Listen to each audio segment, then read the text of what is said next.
welcome back. It is so good to see you. And if you're new here, it's really nice to meet you. I'm Monty, and I talk all things science fiction romance, fantasy romance. And today, it's science fiction romance and fantasy romance review time. I am so excited. So last week I was a little under the weather, and normally being sick is the worst thing in the world.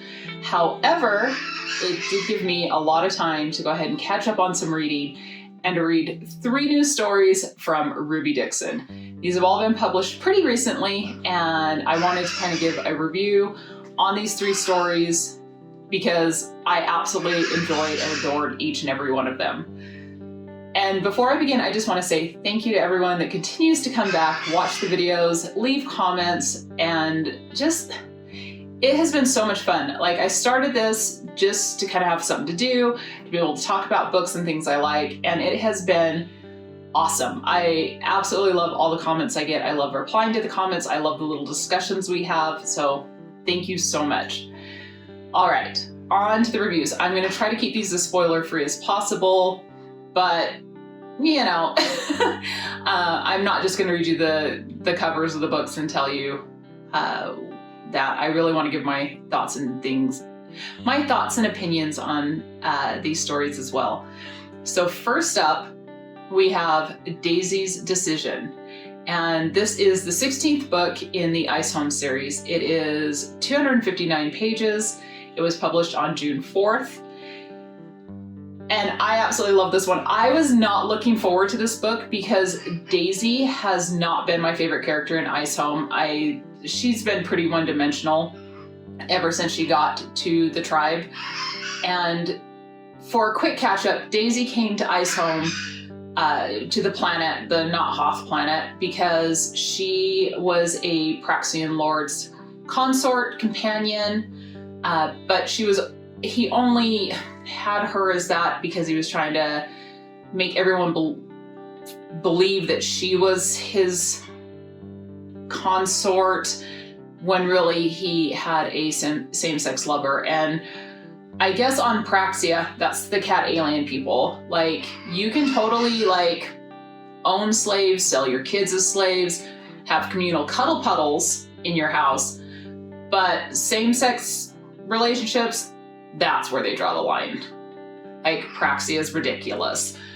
But that's why Daisy came to Ice Home, is because she felt so lonely, because she didn't have any kind of relationship. She didn't have anyone that really loved her in an intimate way. And she came to Not Hoth into the Ice Home tribe, hoping that because of the Kui symbiont, she would be able to find a mate and have a family at last. And this book takes place right after Sam's Secret, which of course gave us that 3-year time jump. So Daisy's been on the planet for 3 years and has not resonated to anyone. She's still alone and without a significant other. And during that time, Daisy has kind of not really contributed to the tribe at all. That's why she's kind of like not a super likable character. When she's there, when she first came there, and all throughout every book she's been in, you know, her tagline is, "Pretty's all I've got." She really bases a lot of her self-worth on her looks. And the only thing she does is kind of babysit for other tribe members. But that's where the book kind of opens up, is because in Sam's Secret, she was watching the children and there were some little kids mucking about by the fire, and one of them almost fell in, and she pushed them out of the way and fell in the fire herself. She got burned pretty badly on her head, on her face, and on her arms. And when this book opens, she is being treated for these scars and from that accident, and she's in a very deep depression. And I will tell you, like I said, Daisy was not my favorite character, but I think this book really does her justice, because you really get to learn about how lonely she was when she was on Praxia, and you also get to learn, you know, I really felt a lot of empathy for Daisy, because even though it's not the end of the world, she's not permanently injured, she feels like she's lost a piece of herself because of the scars and the demarcations on her skin.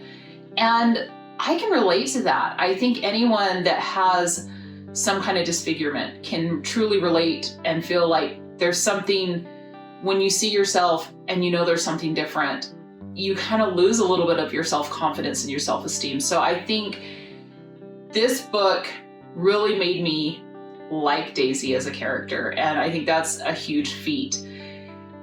So while Daisy's in this depressive state, thinking about how she came here, she gave up a very comfortable, easy life, yet a lonely life, to hopefully find true love and have a family. She starts thinking about how she's kind of sick of waiting around. She's sick of waiting for this little thing inside of her to pick someone, and she wants to take fate into her own hands and make a decision for herself. And she decides, well, what if I pick someone as my mate? And since the healer Veronica has been able to turn resonance off for people, maybe she can help encourage resonance if as long as I pick someone and they're willing to go along with it. And of course, her first choice is her best friend and constant companion in Iceholm, and that's Ojek. And he's from the Shadowcat clan. And Ojek has been just head over heels for Daisy from the moment he met her. He does so much for her. He, makes her fires, brings her food, let her take over his hut that he built. Like, Ojek is just so devoted to her. And so, she's like, well, he's my best friend. Of course, that's who I would pick. So she puts this idea to Ojek. She says, look, I'm sick of waiting around. Bet you're sick of waiting around. What if we just became mates? And then we go to Veronica and she just helps our resonance along. And at first, Ojek is kind of appalled by this. He's like, that's not how it works. You wait for resonance. That's like the way things are. But he thinks about it and decides, what, I love her. And yeah, I'll go along with it. Although he does still have reservations because he's like, she's only picking me out of convenience, not because she loves me. And so he does agree to her plan. However, he says, look, if we're going to do this, you need to become a productive member of Shadowcat, and you need to kind of learn some skills. You need to learn how to hunt. You need to learn how to fish. You need to learn how to, work the skins and all that. And at first Daisy's like, but then she's like, all right, cool. If that's what it takes, I'll do it. So that's really where the story kind of really starts, is them working through each of their own issues. Like the fact that Daisy feels like she has no self-worth, she has no self-confidence, and she knows she hasn't been a productive member of the tribe. And when Ojek suggests that she needs to learn these skills, at first she is super hesitant and she doesn't even really try. And because of that, she ends up getting injured again in another incident. And Ojek is like, dude, she's so helpless, and he's so scared of losing her because she's not super physically strong, that he decides that he can't give his heart away because he's so scared of losing her, and he doesn't want to have someone and then lose them and not be able to take care of them. So he pretty much tells Daisy, nah, look, you can't learn these skills. You're not strong. I can't do this. Which, of course, it just chips more away at Daisy's, self-worth and self-esteem and ego and everything. But she finally, at first she's like, okay, well, I'm going to learn these skills to prove to him, even though he goes on this long hunting trip that's forever long. She's like, no, I'm going to prove to him. I'm going to prove that I am worthy of him. And the thing is Daisy is not dumb. She's not stupid. She's in fact very intelligent. We learned that she speaks and reads and writes 12 languages that she learned when she was on Praxia. She was, she knows so much of the etiquette of how to deal with the different races and their nobility. She knows the art of conversation. She knows the art of diplomacy. So Daisy's not stupid. It's just that none of her skills necessarily translate to a primitive, hostile environment where you have to do all the physical and manual labor just to survive. But I love the fact that Daisy's like, you know what, I'm gonna do this. And she does, and through learning these kind of new skills and connecting with other tribes members and kind of humbling herself and saying, please help me, she really finds herself and she finds her self-worth. And it's almost like Ojek Schmojek, you know, because she feels accomplished in herself. And this story is really, it's not a plot-heavy, plot-driven story. It's a very character-driven story. There's just only a couple of little conflicts that happen in it.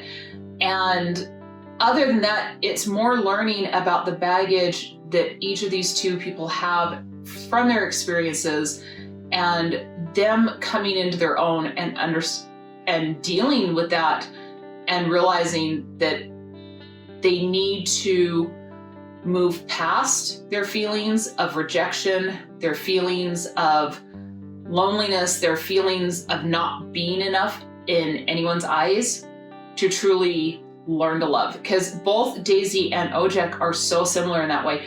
Ojek, because of the way his family and Shadowcat clan was, he feels like he's not worthy of love. And even when Daisy kind of proposes this to him, he thinks it's all out of convenience. And so he has to understand that he is worthy and learn that his self-worth as well. It is such a sweet story. I absolutely adored it.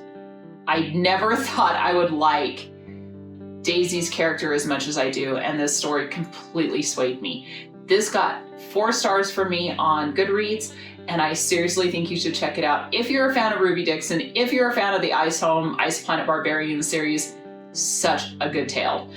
One thing I will say, I don't know if this could be really read as a standalone. You could try. There's just so many characters and so many like kind of backstory things that it does a good job of giving you a very brief overview of it. But I think to really understand a lot of the nuances in the story, you probably do have to read the whole story, the whole series. And yeah, I'm sorry, that's a lot of books, but they're absolutely worth it. They get better as you go. The first ones are rough, but the series gets so much better as you go along. And by the time you get to this book, it's so good. So anyway, let me know if you are planning on checking this out. Have you read this? Are you a fan of Ruby Dixon? Let me know in the comments below. All right, so second up is a RHODESMAS tale. And if you were one of the few that watched my first videos, the ones where I'm doing a painting and I'm voiceovering it, you will know that I absolutely love the RHODESMAS tales. They are my favorite series by Ruby. I absolutely just adore them. I think they are so good. And this one is phenomenal. I absolutely loved it. It is so good. And this is When She's Lonely. It is only 123 pages. It's a very quick read. And it was published back on May 2nd. I'm telling you, this is such a sweet story. So this story is all about our main character, Ashley, who is a kind of relatively new colonist to RHODESMAS. And unfortunately, Ashley doesn't have a very good reputation. She is seen as someone who doesn't want to be part of the community, that is really an outsider, and is kind of, for lack of better words, like, she's a disaster. People see her as not really trying very hard on the planet, and she keeps having accidents out on her farm. And the local port authorities are kind of tired of dealing with her. She's also kind of seen as aggressive. She's a very loud talker. She's very blunt. And they don't like going and talking to her or helping her. And this is where, when the story opens, one of the port authority officer custodians, like, what are they called? Port custodians, Kex, who we've met in several of the other books, but he really did play a big part in When She's Bold. So he's Rektar's partner. And Kex is a super easygoing, very likable person. Everyone on RHODESMAS really likes him, thinks he's a really easy guy to get along with. and he is called out to Ashley's farm because she's had an accident and she's pretty much burned her barn down. And he doesn't want to go. He does not like dealing with her because he feels like she's always yelling at him and that she's very abrasive. But he ends up going out there, and yep, Ash has burned down her barn. And he's trying to ask her a question. She's not really paying attention to him when he asks her, hey, I just asked you this. She's like, oh, I'm sorry, I wasn't paying attention. Oh, I'm sorry, I fell asleep. And he gets so frustrated with her. But it's not too long until we learn that Ashley's not what she seems. Unfortunately, Ashley is hard of hearing, and she doesn't have her hearing aids on RHODESMAS. And so she doesn't want anyone to know that she has a disability.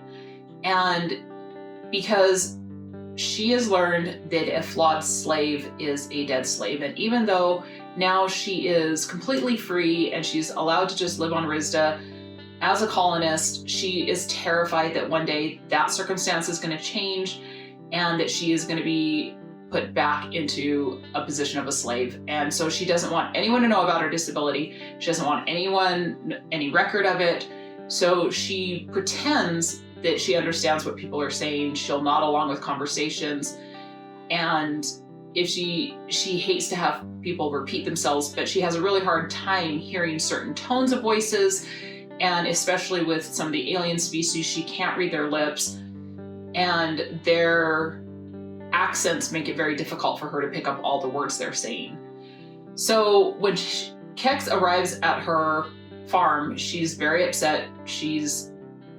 Of course, she feels awful. She burned down her barn. She's trying very hard to just follow what he's saying, but he will turn away from her so she can't hear him. She can't read his lips. And they end up getting into a huge screaming match and a huge fight. And Kex leaves because he's super frustrated with her. And when Kex gets back to the port custodian office, Rektar kind of reprimands him because he's sitting there saying, what a pain she is and how he hates dealing with her. And Rektar's like, well, a lot of these humans, they have trauma, and trauma manifests itself in different ways. So, her not flourishing here and her failing to thrive could be a way that her trauma is manifesting. And we as port custodians need to be more empathetic and really try to help all these colonists, not just the ones we like. And Kex takes this to heart, and he kind of feels bad. He's like, wow, no, I'm kind of a jerk. And so he goes back to find Ashley to say sorry. He happens to see her in the general store, and that's where he sees this weird, very strange interaction. She's sitting there looking at some soaps, and there are two Praxians in the general store as well. And they start making lewd comments about her, saying, you guys can fill in the blanks. But the comments, and she ignores it. She's not having any response to it, and they just keep getting more and more lewd, more salacious, and finally the Praxians go to approach her, and that's where Kex steps in. He's like, y'all need to go. And Ash is just kind of like, she's so surprised, she doesn't know what's going on. And he asks her, he's like, well, did you want to be courted by them? And she's like, no. And as this interaction at the general store happens, the store clerk says something to her. Ashley doesn't respond. The clerk says it again, even louder, and then that's when she does acknowledge him. And Kex starts putting the pieces together and realizes that she, in fact, can't hear. And he tests this out, and when he realizes that, he's like, oh.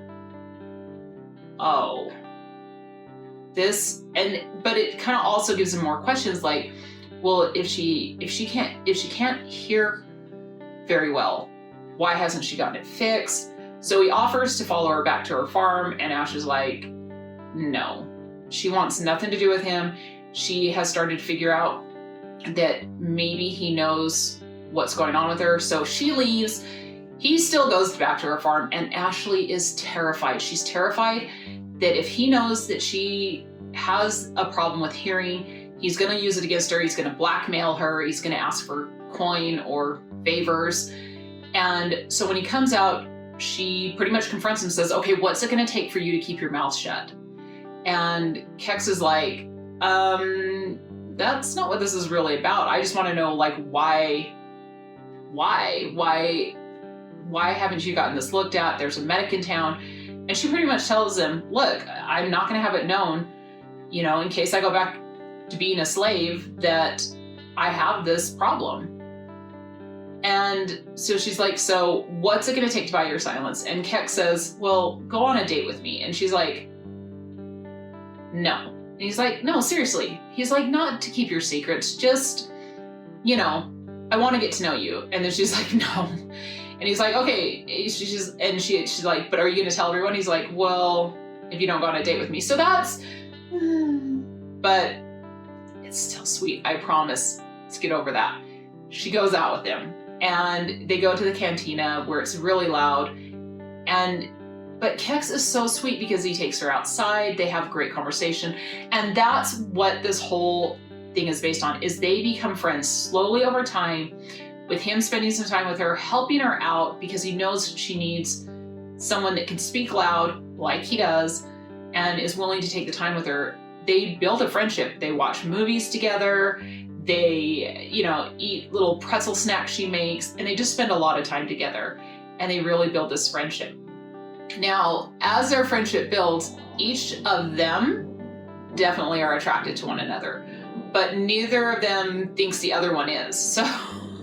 So it's this whole, I love stories like this where it's just like, if one of you would just say it, and Ashley does make a move on Kex, but it's after she's been drinking. And so he pretty much tells her, no, we're not doing this right now, because she's intoxicated. And he doesn't want her making decisions when she's in that state that she might regret.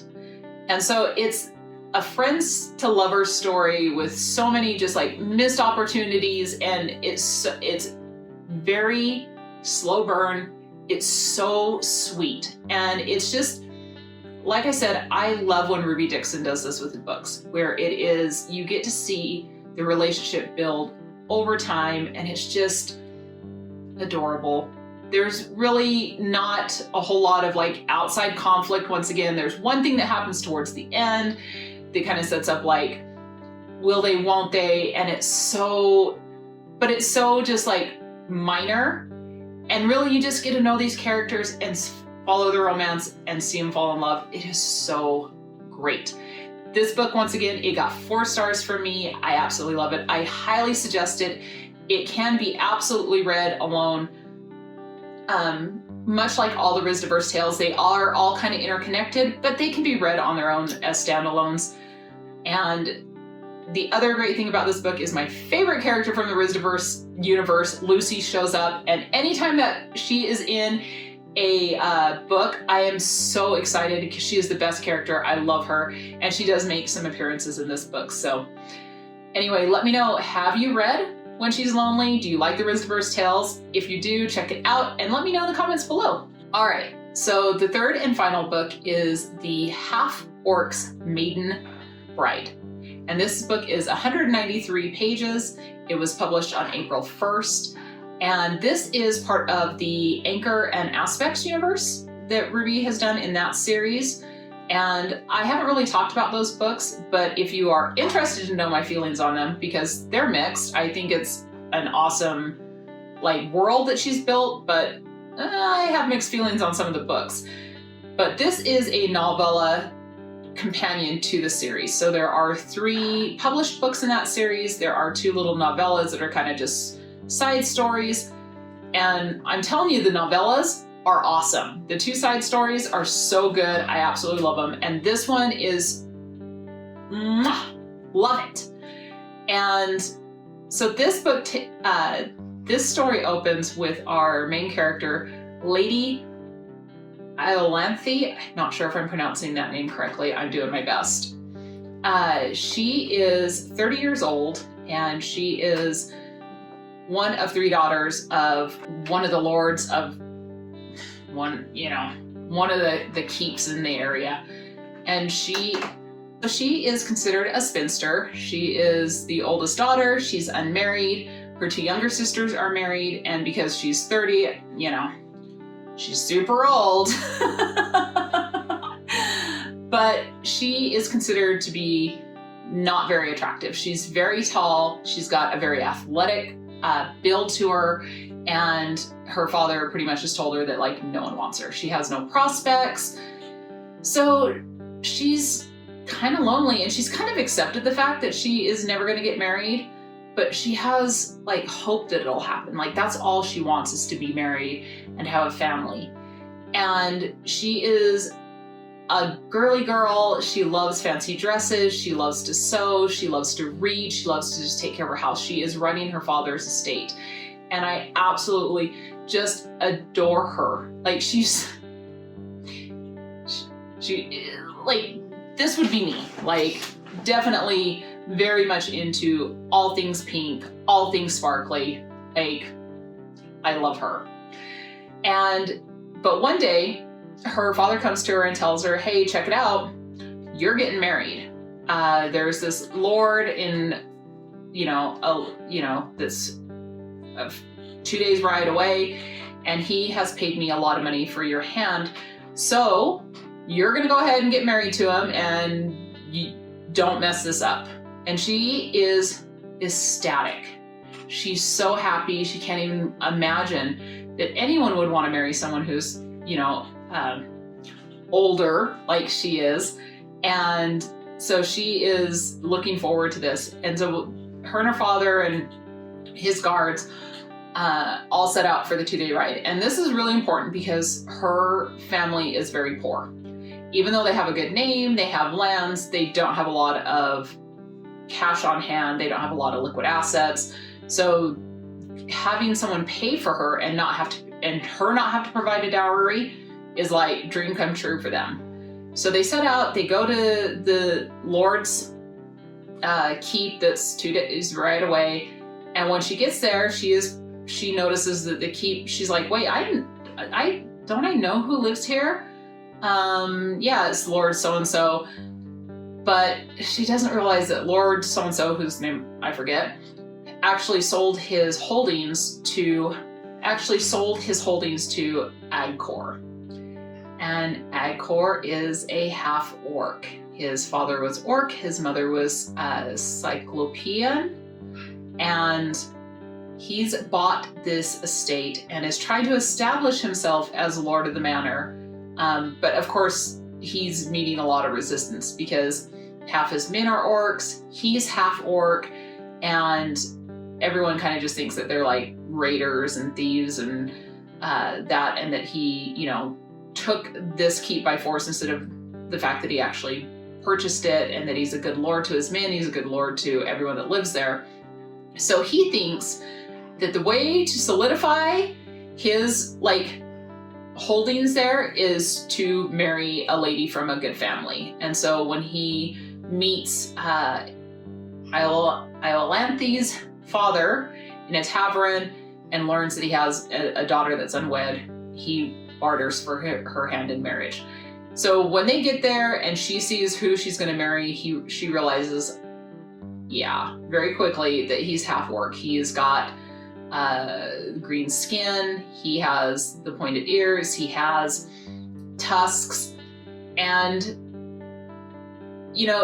she's not super happy about it, but at the same time she knows that her family's reputation, her family's fortune's riding on it, and she's like, well, at least he's taller than me. And she even though she's super nervous and scared, at the same time, she is kind of like, well, at least he wants to marry me. But she's still worried that when he sees her, he's going to want nothing to do with her because, she's so ugly or whatever. So she convinces Agcor to go ahead and speak with her in private because she wants to make sure that he's not going to turn her away and humiliate her. And while they're speaking in private, her father just up and takes off. Just leaves her. And Agcor and Ioanthe have a kind of sweet, kind of risque first little conversation about things, but they both quickly realize that yeah, they're both in this, like, let's do it. And it is just a really sweet, funny, romantic tale of these two learning to kind of navigate, I can't say marriage, because it's literally trying to just navigate getting married because of the different traditions of their families, and they're trying to make the wedding cyclopeia, orc, human, it's a lot. And so it's a tale of them just trying to get married. And it sounds silly, but it is so sweet. And Iolanthe is just, she is so earnest in her desire to be a good wife, to be a good lady of the keep, to be worthy to someone, to show her worth. And Agakor, of course, you know, is very much where he realizes that people look at him different because he's half orc, he's a bastard, whatever. And he is so scared that she's going to look at him the same way. But because she's so earnest and so laid back and easygoing, and she just goes with everything. Every obstacle that comes up, Iolanthe is like, nah, cool, let's do this. She is a phenomenal character. I just love her because she is so likable and so earnest in like how bad she just wants to make things work. And I think it's so sweet. It's just a sweeter tale. And I've read so many books lately where like the female protagonist is, you know, they have to be super confrontational, or they have to be super defiant, and they have to be, you know, able to run and jump and hunt and fish and I don't know, like ride ATVs and all that. And Iolanthe is just not that. Like and not that there's anything wrong with that. Like that's great, but she is a breath of fresh air because she just wants to run a good household. And I'm like, girl, I feel you. Keeping a house clean is not easy. Making sure meals are on the table is not easy. You know, I love her. And I love that she is so kind to everyone, but yet she's so clever because she actually comes up with the plan to kind of foil the whole conflict in the book. And I think that there's something to be said that you don't have to be super this or, you know, to be okay and to be a good female protagonist. It's okay to have a female that likes to who wants to run a home and be a good wife. You know, as long as they're interesting, which I think Iolanthe was. I think she was written really well. It totally works. I'm telling you, this is such a sweet story, and to see them overcome all of these kind of, I mean, it's silly, the things they have to go through, but to see how their friendship builds, how their love builds, how they come to respect one another, I'm telling you, it's worth the read. This also got 4 stars for me on Goodreads, and I can't recommend it enough. So let me know if you have read any of these stories, if you liked them, or are you going to check them out? Let me know in the comments below. So I just started a new series about orcs by Finley Fenn. The first one is like The Lady and the Orc. The second one is The Heiress and the Orc. I'm on the second book. The first book,